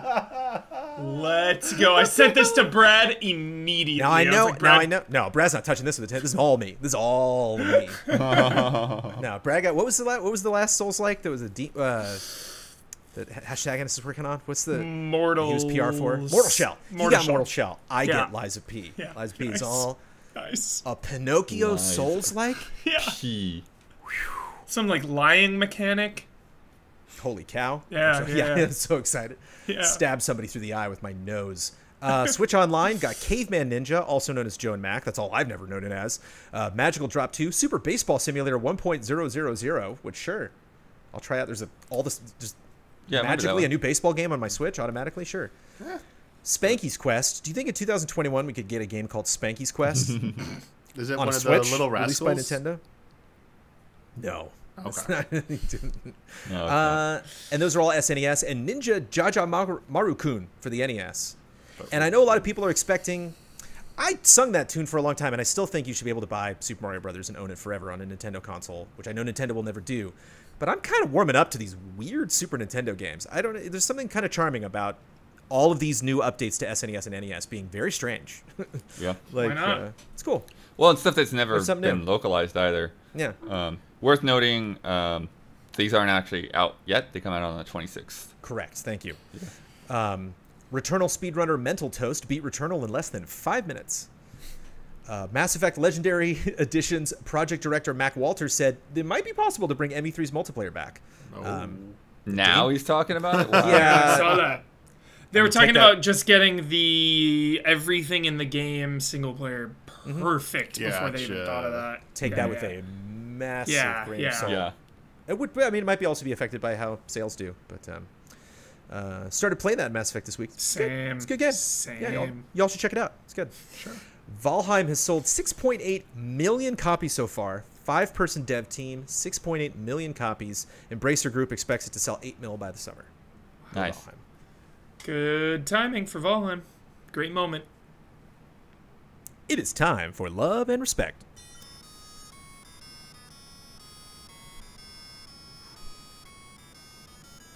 Love and respect. Tell Rufus to ease up on the cigarettes. Little crunch. I got the headphones on, so I don't get it as crisply. Yeah. Little crunch. Yeah. Some people like the crunch. Megan Linhart, I know this is a bit off topic, but I'd like to use this opportunity to celebrate the life of Kentaro Miura as the creator of Berserk. Miura? Did I get that right? Miura? Miura. It probably is tricky to get exactly, but yeah. It was 'Tis. It was revealed that he had passed away this week, and his work on Berserk truly has been an inspiration for me and many creators, artists in games such as Dark Souls, Monster Hunter, and more. His art is some of the most visually stunning and most detailed I've seen in manga history. His amazing and haunting take on the dark fantasy genre changed the world, and I just wanted to celebrate him and his legacy today. May he rest in peace and his fans and family find some comfort. I pass this on to the panelists because I have very little experience with this man, but I think it is an opportune time to do it. Berserk, let me just say this. In my tenure at Easy Allies, Berserk is a name that has been tossed at me. Who wants to talk about Berserk? Tell me about Berserk on the Easy Allies podcast. The 3 anime movies are really hard to watch, but they're incredible. Because they're brutal? They're so brutal. So heavy. Hardcore. The hardest possible R rating. You can stamp on it. But if you don't really know Berserk or you haven't done it, the manga and the animes and all that, like I haven't dove deep into the franchise, that trilogy of movies, great place to just kind of come in, watch those 3 movies, and I recommend it. Again, it's hard to watch. Wraps it up well? No. There's a lot more to go, obviously, because it's like in the manga and the other animes and stuff, but, you know, dipping your toe in, I recommend those movies. They're really, really, really good. Just hard to watch. I haven't seen the movies, but I watched the OG anime series that just has an abrupt end. And it's like, wait, that's it? What? Yeah. It's like you learn for Berserk. It's like it's the manga or bust pretty much. Yeah. Like, the movies might be a good entry point, but if you're looking for that deep dive, you've got to get into the manga. Definitely, good call. Yeah, I only know of it from peripheral stuff. Like some of my friends back like early 2002 or 2003 or something introduced me to the music of Susumu Hirasawa, who did a lot of themes for Berserk. And I think some of the tracks I've got are from that. And so I've listened to that stuff, but I haven't actually watched the anime or read the manga. 'Tis a good time to, and thank you, Megan, for the lovely tribute. Zach Wojnar, I'm devastated. Jones, Blood, other allies. It finally happened. I woke up very early, and I was drowsy. I went out to go to work, got on the subway, and left my Nintendo Switch on the platform. My spider sense immediately triggered, but I told myself it was nothing. I didn't even bring my Switch with me that day. Alas, I was wrong. I filed a missing item report with the MTA, but I am terribly ashamed of myself. I always prided myself on protecting my valuables, but I made one mistake, and it cost me dearly. I'm embarrassed. I feel guilty. I need something to assure me that just because I screwed up, that doesn't mean I'm a screw-up. You don't have to get super personal, of course, but could you tell me about a time you screwed up, whether it's losing a handheld system or otherwise, making some type of mistake that made you feel awful about yourself, and how did you get past it? Man, you need to stretch outside of gaming, but I mean, I've probably done this plenty of times in gaming. Man, don't be too hard on yourself. Like, there's that has no judgment on the value as your worth as a person. Like, anyone who says otherwise, like, you know, don't value that opinion whatsoever. It's just a material good. It's replaceable. It's to help you feel better, and you can laugh and now revel at the stupidity of us and things we have done. I in 2000 and maybe 10, like it was sometime after I started a Game Trail, so 2000, and it was after the 3DS had come out, so 2012 maybe. I backed over my 3DS in my car. Oh. And I don't remember why I had it on the ground or how it got on the ground. Under the tire, dude? But like I backed up and hear this pop crunch noise, like. Whoa. And I'm like, what is that? And then I go back there and I'm like, oh no. But thankfully, at the time, I lived really, really close. This might have been my DS, actually, not my 3DS, now that I think about it, because the timing would have been right. 3DS, so it was my DS. I had to take my DS to one of those repair shops, and they actually did have one very close to where I lived. And like 2 days after the incident, had like a refurbished DS back. So it was like... And it was under, like, I don't even think it cost me that much or was under warranty. But, man, I felt so annoyed. I'm like, how did I back over my DS? Like, the screens were all, like, the black, like, liquid stuff was all over the place. It was just, like, terrible. It was like, oh, no. Fun to see how those things work, though. I was on the bullet train going from Tokyo to Osaka. I was with my family. and all of us fell asleep. And I don't know if you've heard of or ridden the bullet train that goes from Tokyo to back and forth to Osaka. They don't mess with this train. This train is on time, and you will be decapitated and thrown out the window if you try to slow this train down. And we all woke up. It's like one of those things, like, you ever like not set your alarm, but you get up anyway? There's something like your whole body is just like, get up. Like it knows. And all four of us like, what? We all just kind of like, we heard the name, and it's all Japanese, so like we had to like really pay attention. And so I pride myself on being pretty easy to pick up and go. So I grab my suitcase, I grab my backpack, and I rush off the train. My brother does the same. I think my dad or my mom gets a little flummoxed, and they can't grab it in time. So I am way off the train. I'm by a post with my stuff, staring there, watching my parents try to get off of the train. My brother is in the doorway, blocking the door so my parents can still get off. The bell rings. That's like, wait, one of the doors is still open. Oh my God. The conductor guy comes barreling down the train tracks, pointing an umbrella at my brother and screaming at him in Japanese. I have never ignored my family harder than in that moment. I was literally just like, I'm a tourist. Like, I may look a lot like the guy in that doorway, Excellent. but I have never seen him before in my entire life. So excellent. Frantic and scared, my parents run off of the train with whatever they have. Of course, they lost a bag. And so my dad had to so they picked up the bag at the next station, but my dad had to ride the train to that station and back. We had talked to them, and they knew us so much. By the time my dad finally made it back to the station, he walks up to the station with the bag, and the three attendants all turn to him and bow and say, "Jonsa." Sick. Wow. I'll never forget that guy with the red umbrella screaming at me. Yeah, they're never forgetting that name stab now. my brother. That name is never going away. Jonsa. You delayed them. I still have nightmares about the Hitman 2 review. I said Dubai instead of Mumbai.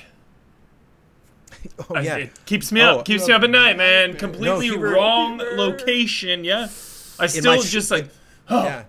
In my Shadow of the Colossus review, I said that it was tough because you needed to be standing still when you pressed X to ride your horse. And they're like, you grab onto your horse with the R1 button, dude. And I was like, oh, yeah, just like you grab everything in that game.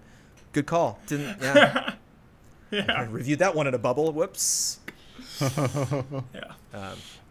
Left stuff on planes all the time. Man, it's funny because it's like the feeling that they're describing. Like I recognize it, but I'm like scrambling to think of things that are significant. But a thing that keeps coming to my mind is like at E3, like I left like my notebook or bag or something in like one of the appointments, and so like, you know, like all the behind closed doors and skating and stuff, and like, oh crap, I gotta get that. Like it's got a lot of like, you know, like not just my notes, but like important information on like the rest of the week and everything else. I'm like, oh dang it. The launch codes are in there. Yeah. Knock list. Just half of it though. You gotta get the other half. Gotta get the other half from Jones. Yeah. But yes, please don't kick yourself because, man, that happens. But again, when it's games, that's really good Hillary Clinton quote, I think. It is, perfection is the enemy of good. Think about that. Just like, if you're always chasing perfection, if you're trying to be perfect, it's not going to be. Ali Olmutawa wants to know, should I wait for PSVR 2 to play Resident Evil Village? No. No. That would make you sick. No. Do they need like FOV sliders in there? Resident Evil Village will also make Does it you not sick, have FOV sliders? No. Interesting. RE Village can be very gross at times. Yeah. Yeah, dive in. It's fun replaying that game, and I'm just like, yay, now it's the part with the corpses. All right. Whee! Can't skip this part. From Happy Gaming, hey there, allies. This week, Skyward Sword got an amiibo, reminding me once again that there are some games that just ooze contention among everyone. There are some games that we simply can't agree on. It doesn't matter the praise I share about the imperfect Skyward Sword, there will always be the crowd that outright dismisses the game and won't touch it like a curse. There are plenty of divisive opinions surrounding the games we enjoy, especially when we look at the schism between a critical reception and that of an audience. With that in mind, I've come up with a game, Divisive Battle. For this game, I've collected both the critical and user-aggregated scores for specific games off Metacritic. I'll give the panel several of these titles. It'll be up to them to decide which of the three is the most divisive, based on which has the largest divide between the critic and user average score. For instance, if a game receives an average of 100 by critics and 0 by users, the divide is 100, which would be larger than if the user average was 50. It's a divisive battle, and oftentimes, the answer isn't what you expect. Feel free to use as many or a few as you have time for. Let's do them all. Who cares? I have pages of data collected for this game, so if everyone has a good time, I'll prepare another round. Yeah, and I'll pick it in like 4 months. Hope you enjoy Happy Gaming. I pick Happy Gaming a lot. Throw some shade that way. Zelda Battle. Which is more divisive? Skyward Sword, Majora's Mask, or Breath of the Wild? Skyward Sword. For between you, like... The points between the average critic user and the average user score. On what site, again? Sorry. This is Metacritic. So I'm looking for a numeric digit that represents the gap. In what Majora's Mask is on Metacritic? That stuff goes back. Yeah, that stuff goes back a ways. They do add retroactive reviews. They do. It didn't exist. Skyward Sword. Yeah. No, it's. I think I'm gonna say Breath of the Wild. Damiani, you've gotten the Zelda question wrong. The point goes to Huber. Skyward Sword. Breath of the Wild is second place. Majora's Mask is third. 12 and 6 and 5 respectively. Yeah. Respectively for the Majora's Mask gaps. The best. Critics were 93 for Skyward Sword, 95 for Majora's Mask, 97 for Breath of the Wild. Yeah, I didn't know the one Breath of the Wild got review bombed or anything like that because it might affect some of this stuff. Metal Gear Battle. What has the biggest divide? Metal Gear Solid 2, Metal Gear Solid 4, or Metal Gear Solid 5? Ooh. 4 or 5? I want to say 5. I'm gonna say 4. Fucking love 4. It's gotta be. I know 2 seems like the obvious, but 5. I'd say 5 is the obvious. Yeah, it's 5. I'm a fan of Pain. 5? Yeah. 11. 8 was the divide for 2, and 6 was the divide for 4. Less than 2. BioWare Battle. Mass Effect 3, Dragon Age 2, or Dragon Age Inquisition? Mass Effect 3. Oh yeah. This wrote the book. Dragon Age 2 is pretty as well. Some Mass Effect 3 levels though. Holy moly. That ending. Blad's not convinced. I'm gonna go with Dragon Age 2. Yeah, I'll stick with Mass Effect because I feel like users would just go crazy on that game. Dragon Age 2. Wow! Don't underestimate how much they did combat. Not like that story. The combat was great. Yeah, the combat was fantastic. I played Dragon Age 2 immediately after finishing it the first time. I played that back to back. That was fun. Mass Effect 3 is right behind it. 33 for Dragon Age 2 and 29 for Mass Effect 3. Inquisition's at 15. So yeah, it won some goatees. Walker Simulator Battle. Gone Home, Everybody's Gone to the Rapture, or Amnesia, A Machine for Pigs? It's got the biggest gap. Idea. Amnesia. I'm picking because I have no idea. All right. Gone Home, Everybody's Gone to the Rapture, or Amnesia, A Machine for Pigs? I'm going to say it's Gone Home because there's some political shit. I could just see people just saying it's overhyped. Same with Gone Home. Yeah, that's true. You know? I could totally see that. People just go, you don't do anything. I'll go with Rapture. I'll go with Rapture. Gone Home, 32. Yeah, it's Gone Home. Yeah. Rapture, pretty far behind, 22, and Amnesia, 13, a little more even. Rockstar Battle, Grand Theft Auto 4, Bully, or Red Dead Redemption 2? Red Dead 2. Red Dead Redemption 2, please. Mm-hmm. So I'm going with. Mm-hmm. Red Dead 2. It's not. The critic for the user submitted reviews 85 for Red Dead 2. A lot higher than I thought that potentially would be. Grand Theft Auto 4's got the biggest discrepancy. Yeah, it's almost double for Grand Theft Auto 4. 21 is the difference. Wow. 98 critic and 77 user. There were a lot. Yep. There were the critics were super high on that. I was thinking about that. Yeah, and it got all realistic, and people didn't really like that vibe, huh? That was. I don't think it's that so much. First. It's just the critics was so high that there's no way the user score is going to catch up to that. Bully is 87 critic, 89 user. The only one with the user scores is a little bit higher. Oh. That Bully, that's a good game. Don't sleep on that one. That's on everything. Final Fantasy Battle. Final Fantasy 12, Final Fantasy 13, Final Fantasy 15. Shit, this is such a fun one. 13, or 15. Final Fantasy. Divisive. Jeez, there were some people upset with 12. There were people upset. Yes, I don't think it's 12. It could be. I mean, I don't think it's 12. 12. A lot of 12. 12 has 12. a lot of divisiveness between it. But, Not anymore. Not anymore. It's beloved now. But Metacritic doesn't care because. But they can pump it up lately, right? Not Metacritic does This is care. not the Zodiac, or not the Zodiac remake or whatever. It's the OG one. Metacritic doesn't forget. Metacritic. But I bet there's there's still new reviews for the OG 12 all the time. No. What's the newest review for? Yeah, dude, tell me the newest one right now. That's not of the remaster. Well, you're gonna find out. You're gonna see the score. Okay. Get there, that's right. I'm gonna say 15. I think 15 I think is it's 15. The problem with Wait, no, I think it's 13. Because 15 probably has improved over time, so I wonder if user reviews have like bumped up a little bit. I think reviewers were pretty kind to 13, and the audience was not. I actually think it's the opposite. I think reviewers were like middling to 13, and like maybe users were like, yeah, the critics are overreacting. It's fine. I don't know. Maybe I'm backwards. Tell me, Ani, there was Final Fantasy 12 PlayStation 2 review on Metacritic, a user one on April 3rd. Oh, user reviews. Okay, sorry, Huber. User reviews. I said it a few times. Yeah. I thought you meant critical review. Like, there's not a new critical review anytime soon. The biggest discrepancy amongst these three is Final Fantasy 12. Wow. 16 points. Oh. Final Fantasy 15 is only 5. I'm 13 blown is away. close behind it with 11, but truly 12, blown away by 12 was some people very are not divisive. happy. That's why 13 exists. They went the complete opposite direction of what 12 was doing. 10 was like their foundation for making 3D Final Fantasy games, and then 11 was online. 12 was that push. 12 is very much like a Xenoblade Chronicles style game in terms of design. It's one of those like open environments. MMO-esque feel, but like not really an MMO. And then so much criticism was leveraged against it. Like, or we're going back to old traditional. We're gonna go linear and stuff. And you got Final Fantasy 13. Grand Also, Pulse. whole story at the development of that game.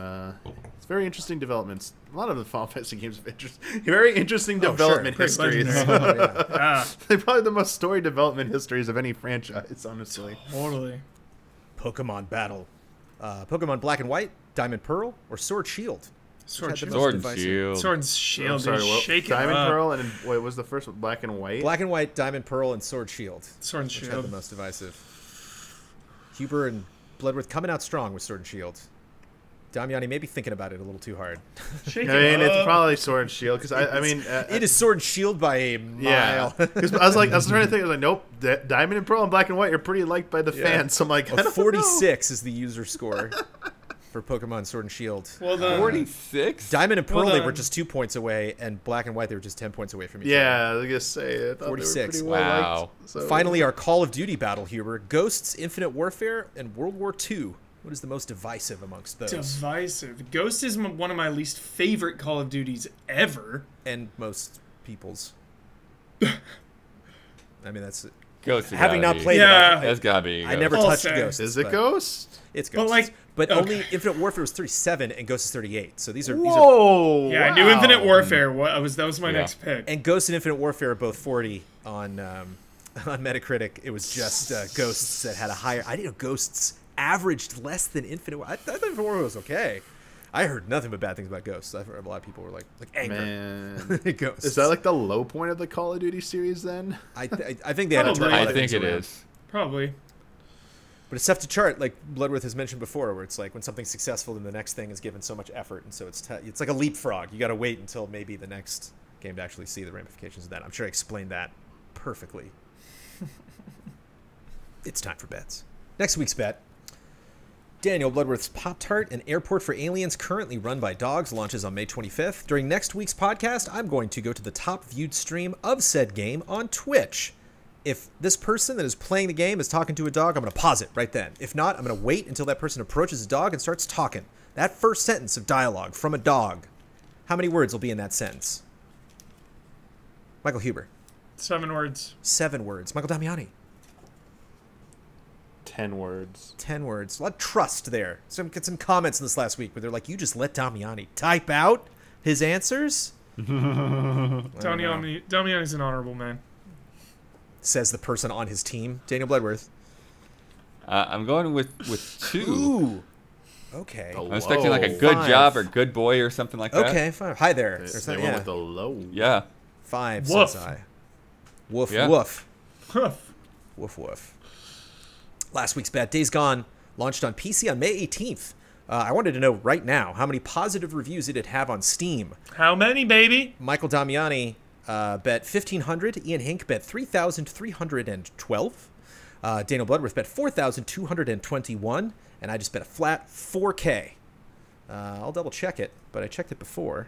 Come on, booze, man. Come on, booze, man. Gotta go to that store. Look it up. It's been rough. Oh, it's their premier User games reviews, right there. right? Yeah. Yeah, yeah. The number has gone up. So let me update the number. 2,666, which I believe gives Ian the win. It's gotten even closer to Ian. But Damiani would have taken the win otherwise, so. Nice. That brings our scores to Jovial Penguins, 12. Yeah, good quote, Damiani. Vociferous Beavers, 10. Nom nom nom nom nom nom. That was a big win. You would have tied it up. I know. Big win there. Oh. Big Confidence coming from Huber on the Penguins. No, there's no confidence. That was a big win. Like we barely made it there. That was the backwards compliment. That was good. Good for so close. Good for my team. So you bad for the host's team. Got it. Great, Huber. Yeah, they're afraid of us, Bloodworth.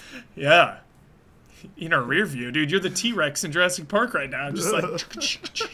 Let me tell you about Patreon.com/. Huber, you're Gennaro, right? You're driving the car. Huber, right? Oh yeah. With the hat and the and the shotgun.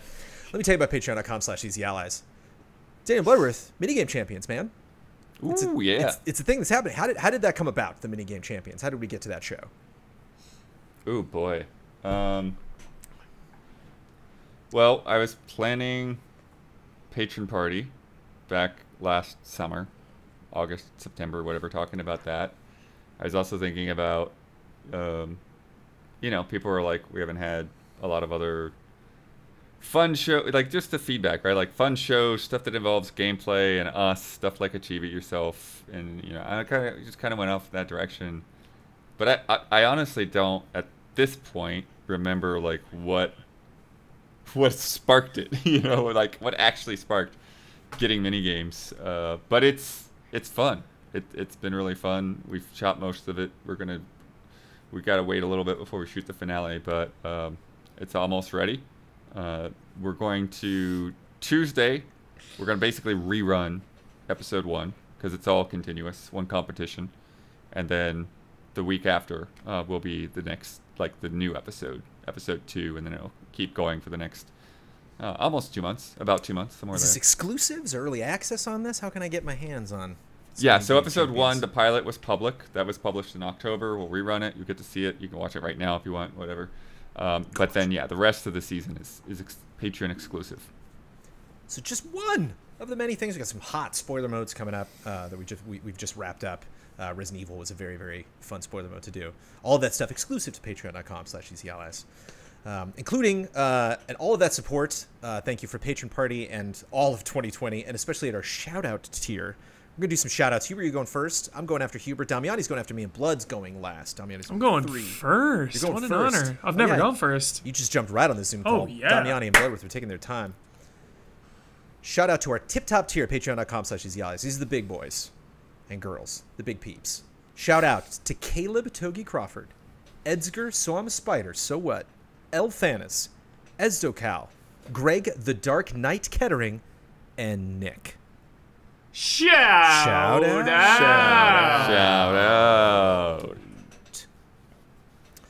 Michael Huber, you're not Ian Hank, but you're sitting in his chair. You get to promote any Easy Eyes video you'd like to promote. You get the final word on anything you disagreed with, want to reiterate, or just popped in your head, and you get to sign off with your trademark sign-off.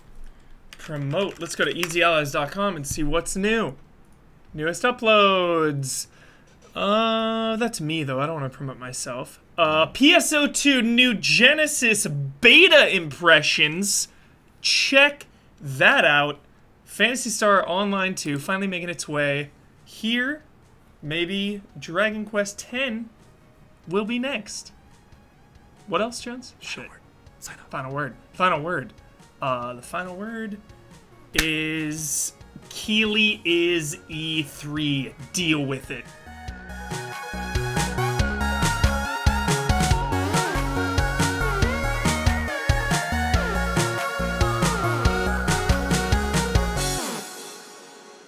$3 million, yeah. $3 million is $3 million, period, yeah. Pinocchio. Shit. Singularity, shout out. What the